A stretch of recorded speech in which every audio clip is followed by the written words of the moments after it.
Hi friends, welcome to our channel. ఈ call recording 2023 April 3ది. ఒకసారి call recording వినండి. Sir ఏంటి సార్? రిజిస్ట్రేషన్ కాలేదమ్మా, పోస్ట్పోన్ అయింది. ఇప్పుడు చెప్పాలి కూడా నాకు అర్థం కాక నేను ఉన్న విషయం అబద్ధం చెప్పలేక మెసేజ్ పెట్టాను. సార్ ఇట్లా ఎన్ని మంత్స్ జరుగుతుంది సార్? నేనేం చేయలేను మరి, రిజిస్ట్రేషన్ కాకుండా నేను పేమెంట్ చేయలేను. మీరు తిరుపతి వెళ్ళరా, నేను చేసేస్తాను. పెద్ద మ్యాటర్ కాదు నాకు. 14.5 కోట్లు ఆగిపోయింది పేమెంట్. నేను కావాలని చేస్తలేను. నాకు పరువు ఉండాలని ఉంటుంది. సిచ్యువేషన్ అట్లుంది. వేరే రిజిస్ట్రేషన్ మీద డిపెండ్ అయినా అది పోస్ట్ పోన్ అయింది అనుకోకుండా. విన్నారు కదా ఫ్రెండ్స్, ఇది 2023 ఏప్రిల్ 3 రోజు రికార్డింగ్. ఏం చెప్తున్నాడు? రిజిస్ట్రేషన్ పోస్ట్ పోన్ అయ్యి, వాడు రిజిస్ట్రేషన్ మీద డిపెండ్ అయ్యి డబ్బులు డిలే అయ్యి మాకు డబ్బులు ఇవ్వటం డిలే అవుతుంది. మీరు అప్పుడు మేము లాస్ట్ ఇయర్ ఏప్రిల్లో తిరుమల మేము చెప్పాము, ఆ రోజు 3rd నైట్కి మేము తిరుమల వెళ్తున్నాము అని చెప్పేసి. సో అది మీరు తిరుమల వెళ్ళరండి, ఇది పెద్ద మ్యాటరే కాదు, ఈ అమౌంట్ అనేది నాకు మీరు వచ్చాక ఇస్తాను అని చెప్తున్నాడు. ఇంకో విషయం ఏమన్నాడు? నాకు పరువుగానే ఉండాలని ఉంటుంది. నేను ఏమన్నాను, ఎన్ని మంత్స్ ఇలా డిలే అయింది? ఏప్రిల్ అంటే మాకు చెప్పాను కదా ఫ్రెండ్స్, ఇవ్వాల్సినది 2022 డిసెంబర్ 1కి మాకు అమౌంట్ ఇవ్వాల్సింది.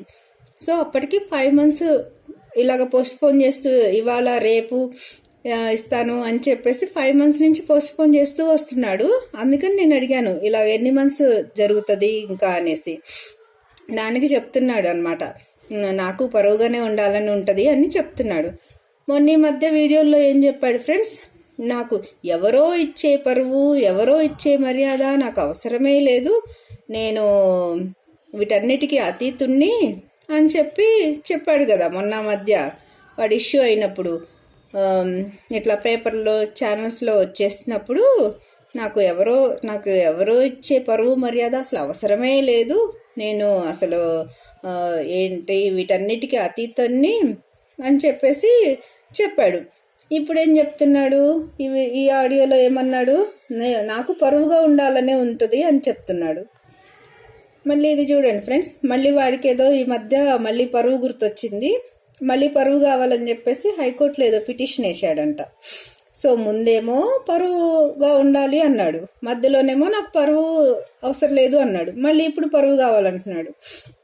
చూడండి ఫ్రెండ్స్, వీడు ఎన్ని రకాలుగా మాటలు మారుస్తాడు అనేది. ఊసరు వెళ్ళి అని ఏదో ఒకటి ఉంటుందంట ఫ్రెండ్స్, నేనైతే ఎప్పుడు చూడలేదు. అది రకరకాలుగా రంగులు మారుస్తూ ఉంటుందంట. ఆ ఊసరు వెళ్ళి కానీ వీడిని చూసిందంటే అది సిగ్గుపడుతుంది. వీడు మార్చే రంగులకి, వీడు మార్చే మాటలకి దాన్ని మించిపోయాడు వీడు. అది సిగ్గుపడే రేంజ్లో వీడు ఇన్ని రకాల రంగులు మాటలు మారుస్తుంటాడు అనమాట. ఇట్లాగా ఈ ఒక విషయంలో ఎన్నిసార్లు మాటలు మార్చాడు అనుకుంటున్నారా? వీడు ప్రతిసారి అన్ని విషయాల్లో అన్నీ మారుస్తూనే ఉంటాడు. వీడి బతుకంతా ఇంతే, ఒక మాట మీద నిలబడటం అలాంటివి ఏమీ ఉండవు బేసిక్గా వీడికి. ఎందుకంటే వీడు చెప్పాను కదా ఆల్రెడీ, వీళ్ళకి సిగ్గు, శరం, చీము, నెత్తురు, నీతి, నిజాయితీ, న్యాయం, ధర్మం ఇలాంటివి ఏమీ లేని ఒక దిక్కుమాలిన ఫ్యామిలీ ఇది. వీడొక్కడే కాదు, వీళ్ళ ఫ్యామిలీ మొత్తానికి. అందుకే అది వీడు A1, అది A3, వాడి కొడుకు A4, మొత్తం ఫ్యామిలీ ఇలాంటిదే అనమాట.